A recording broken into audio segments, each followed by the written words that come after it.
Hey fam, in this video, we are going to experience an expressive reading of the chapter The Day the River Spoke from the NCERT English textbook Poorvi, Grade 7. Follow Janvi's journey as she finds the courage to chase her dream of education with the river's guidance. So, let's begin. A big, bright tear splashed down her nose, and another. A kingfisher swept down, its wings an arrow of blue in the sunlight, and a green lizard slittered down to the river's edge to bask in the sun. Dear, dear, said a sleepy, murmuring voice. What's the matter? Janvi was startled because she was sure she had been quite alone. It couldn't have been the lizard, and the kingfisher was up in the thickest of bamboo eating the fish it had caught. It couldn't be the parrots, because parrot shrieked, and this was such a sleepy voice. She looked around. There wasn't a soul in sight. She was rather scared and wanted to run away. You shouldn't cry, do you? The voice went on. And you really shouldn't be scared when you have been coming here to see me every day. Well, almost every day. She was puzzled. It was such a voice like the river. It couldn't be the river. Well, tell me all about it, said the river. For it was the river. I've got to hurry to reach the sea, you know. They won't let me go to school, said Janvi. I asked my mother, why can't I go to school like Ethan and Meena? And mother had replied, you're too small, baby. Maybe later. But when she was 5, little Ramu was born and mother still said, maybe next year. Janvi, mind your little brother while I go to the fields. Now she was nearly 10 and minding little Apu, who was the smallest. They don't want me. They only. She stopped with a sob. I'm scared to go to school, and I'm so old now. They'll never let me go. But I want to go. I want to learn to read like Ethan and Meena. Janvi called her brother Ethan. Ethan means elder brother, but his real name was Gopi. I want to know why spiders are yellow in yellow flowers, why bamboo trees rustle, why the moon always comes from behind the hills, never the other way, why the baby fish in the field water becomes frog, why? Stop, said the river. You make me breathless. So many whys, I can tell you where the moon goes, the river said constipatorily. It goes down towards the sea. I have seen it always take the same way over the mountains and down to the sea like me. Even little Ramu goes to school, said Janvi. Pity the school isn't by the sea, said the river. Then I could take you along, you know. But I suppose I couldn't really. You'll get your feet wet, and that would never do.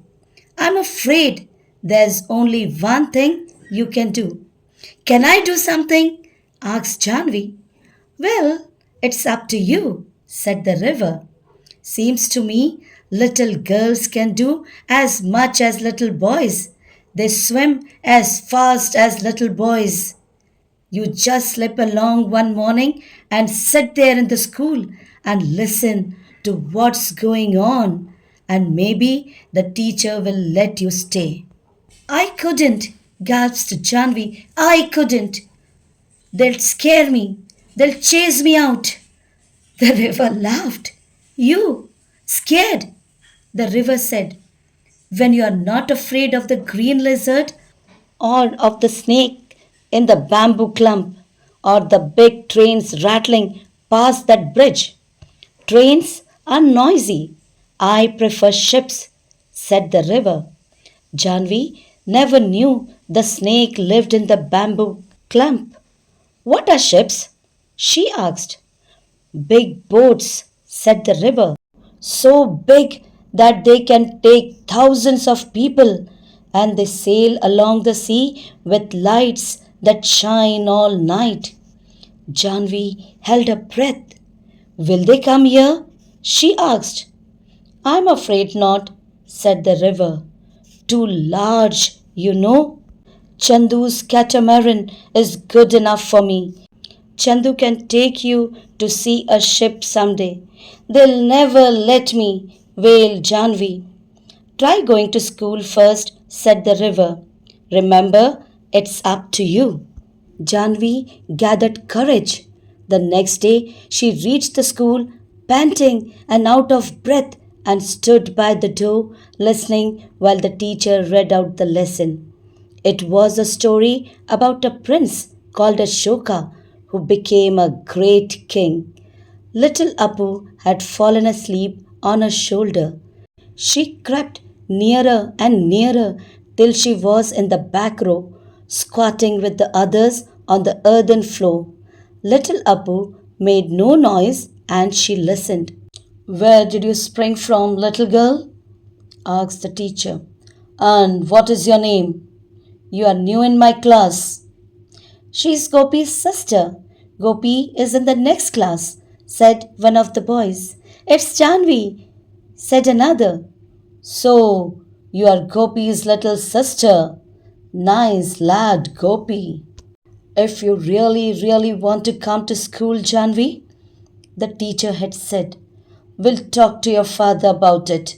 Don't you worry, we'll find a way.